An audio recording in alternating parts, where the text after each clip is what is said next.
Continuamos hoy, amigo oyente, nuestro viaje por el libro de Levítico. En nuestro programa anterior nos quedó pendiente un aspecto dentro del tema del comienzo del ministerio de los sacerdotes que estábamos considerando. Hoy daremos atención a ese aspecto que es: Aarón bendice al pueblo y la gloria del Señor aparece. Vamos a leer los versículos 22 al 24 de este capítulo 9 de Levítico. Después alzó a Aarón sus manos hacia el pueblo y lo bendijo. Y después de hacer la expiación, el holocausto y el sacrificio de paz, descendió. Y entraron Moisés y Aarón en el tabernáculo de reunión, y salieron y bendijeron al pueblo. Y la gloria de Jehová se apareció a todo el pueblo.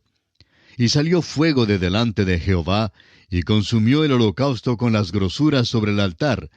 Y viéndolo todo el pueblo, alabaron y se postraron sobre sus rostros. Qué grande bendición es la que vino después de la ofrenda de los 3 sacrificios, la ofrenda por el pecado, el holocausto y la ofrenda de paz.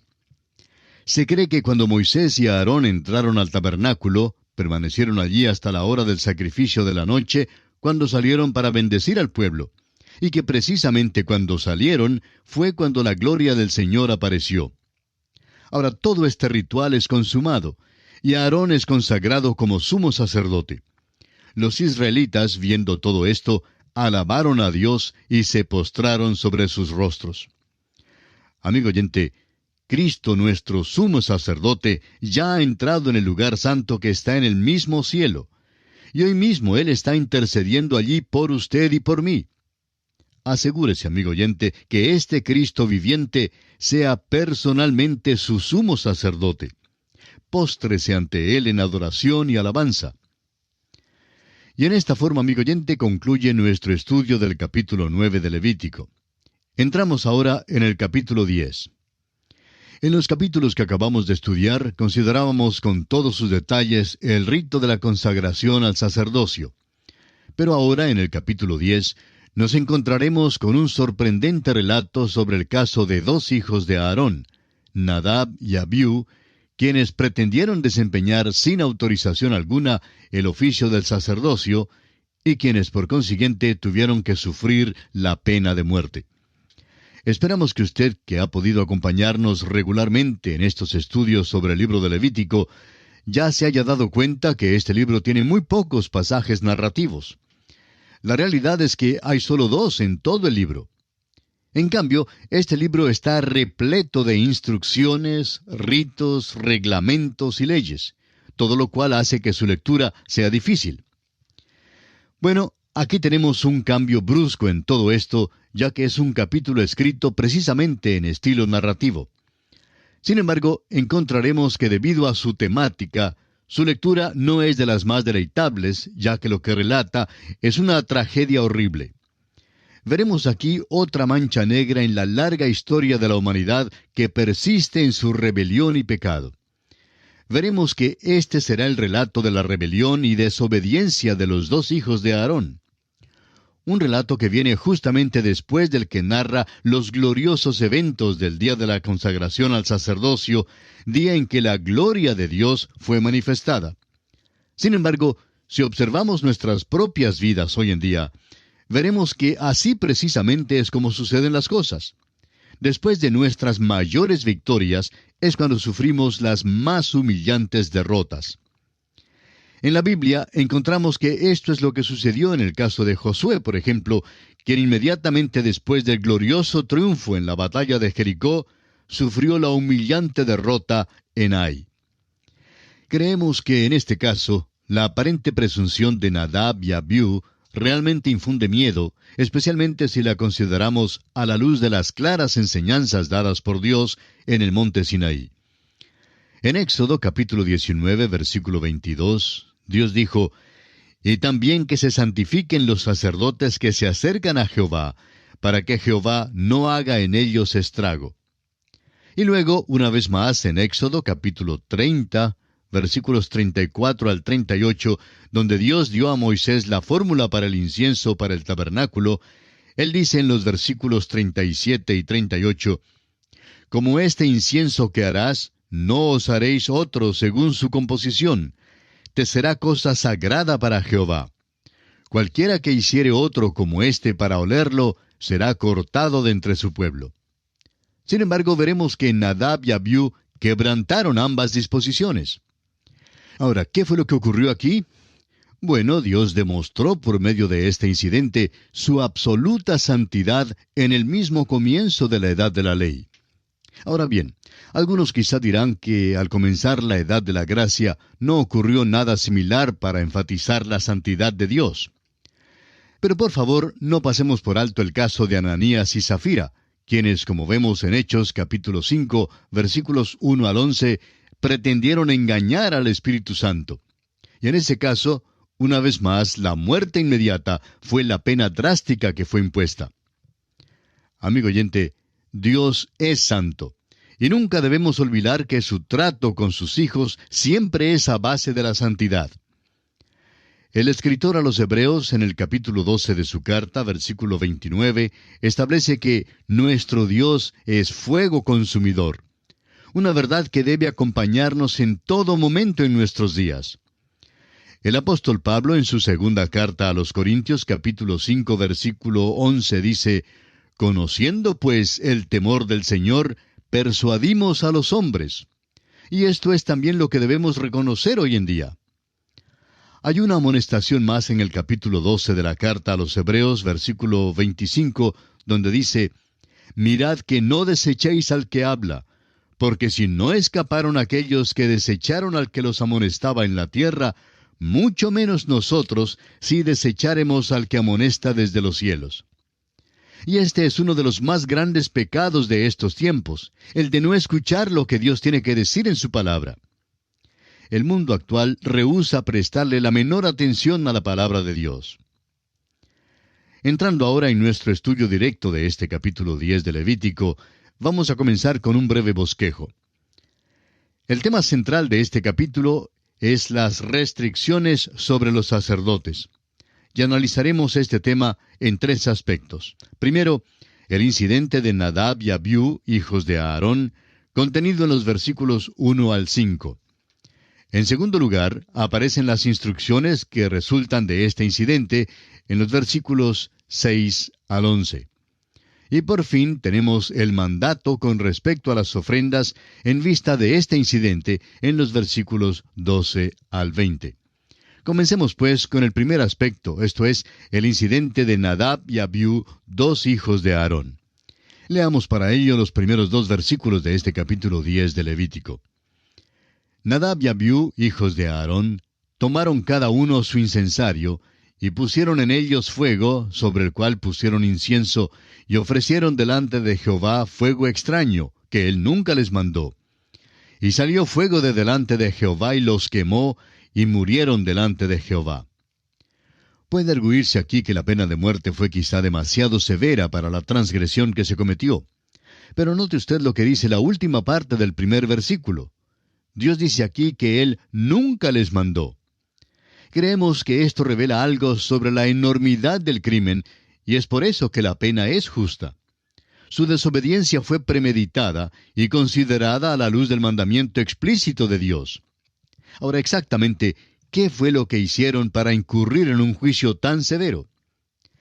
Este hecho ha sido llamado el culto o adoración de la voluntad propia, y eso es lo que sucedió. Pero con precisión, ¿qué fue lo que hicieron de malo? Quisiéramos mencionar tres sugerencias que se han anticipado. En primer lugar, probablemente no tomaron las brasas del fuego del altar para encender sus incensarios. Este era el fuego que había descendido del cielo. Aparentemente se había dado por entendido que este fuego descendido de Dios era el único que se podía usar para las ofrendas. Esta era la práctica en el gran día de la expiación, como lo veremos en nuestro estudio del capítulo 16 de Levítico, especialmente en el versículo 12, donde dice: «Después tomará un incensario lleno de brasas de fuego del altar de delante de Jehová, y sus puños llenos del perfume aromático molido, y lo llevará detrás del velo». Notaremos también que este era el mismo ritual que se observaba durante el tiempo de la rebelión de Coré, mencionada en Números capítulo 16, versículo 46. Debemos asumir entonces que este método era el único correcto y que el ritual que observaron Nadab y Abiú fue contrario a lo prescrito por Dios. En segundo lugar, otra manera en que desobedecieron a Dios fue en su recuento del tiempo que no estuvo de acuerdo con el ritual dado por Dios. La hora para el ritual para el día ya había terminado. Debieron haber consultado con Aarón antes de hacer lo que hicieron. Al parecer, querían obtener una repetición de la maravillosa manifestación del capítulo anterior.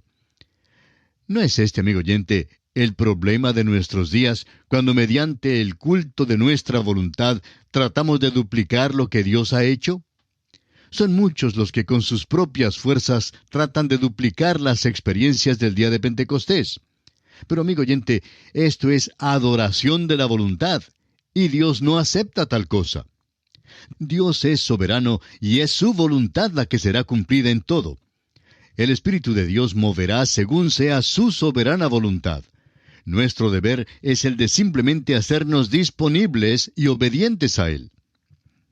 En tercer lugar, otros han supuesto que Nadab y Abiú se entremetieron más allá del velo al lugar santo que había sido expresamente prohibido. Y creemos que hay justificación para tal punto de vista, ya que leemos en Levítico capítulo 16 versículos 1 y 2. Habló Jehová a Moisés después de la muerte de los dos hijos de Aarón, cuando se acercaron delante de Jehová y murieron. Y Jehová dijo a Moisés, Di a Aarón tu hermano, que no en todo tiempo entre en el santuario detrás del velo, delante del propiciatorio que está sobre el arca, para que no muera, porque yo apareceré en la nube sobre el propiciatorio. Vemos aquí establecida entonces la prohibición para entrar en todo tiempo en este lugar santo, y que aparentemente esta prohibición fue el resultado directo del incidente de Nadab y Abiú. Es por esto que podemos asumir que penetraron al lugar donde les era prohibido entrar. Dios les había dado instrucciones precisas en cuanto a la manera, el tiempo y el lugar, pero decidieron ignorar todas estas instrucciones. Algunos pueden pensar que Dios ciertamente usa una cirugía extrema, pero la verdad es que revela que nuestro Dios es un Dios celoso.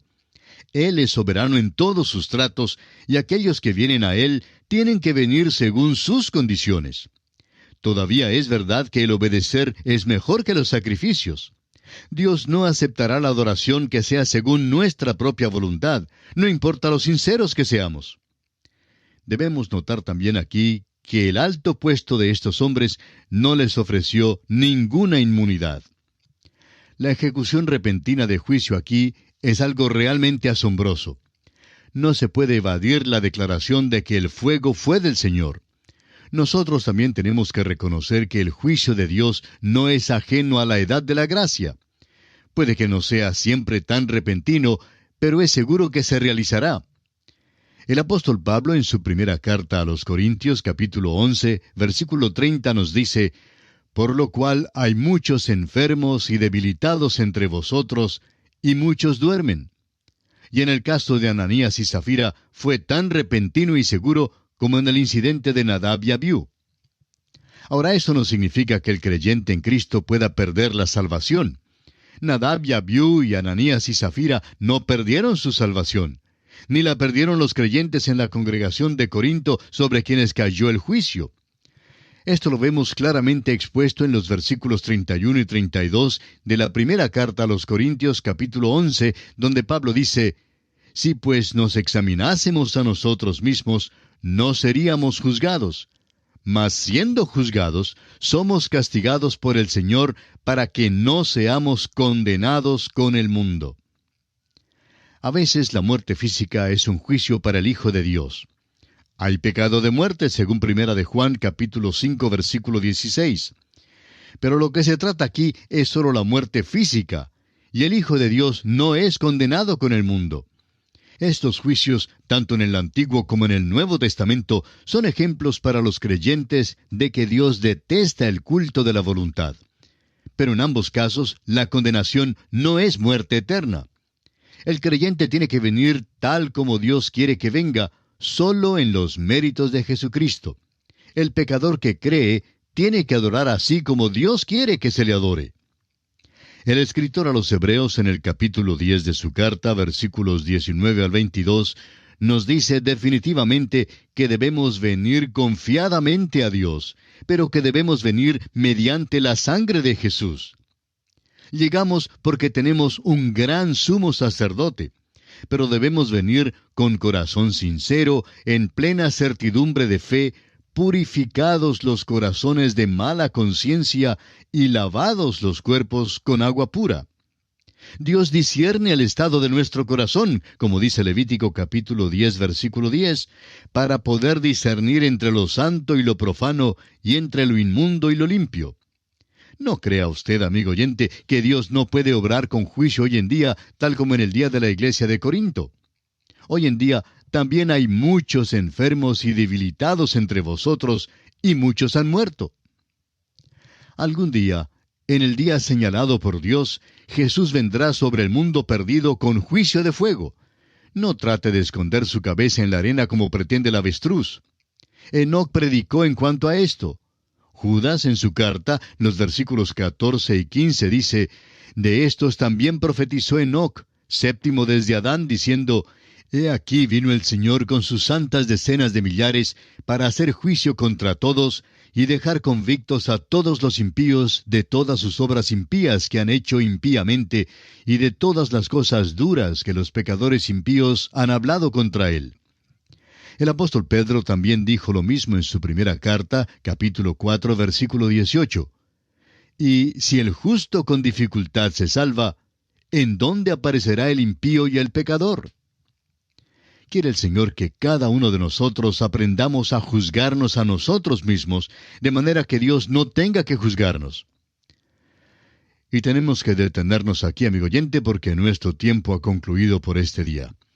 Dios mediante, retornaremos en nuestro próximo programa en la continuación del estudio de este capítulo 10 de Levítico. Confiamos que usted volverá a sintonizarnos. Mientras tanto, le sugerimos leer los versículos finales de este capítulo 10 para estar al tanto de lo que estudiaremos en nuestro próximo programa. Agradecidos por su atención de hoy, es nuestra oración que el Señor le bendiga abundantemente.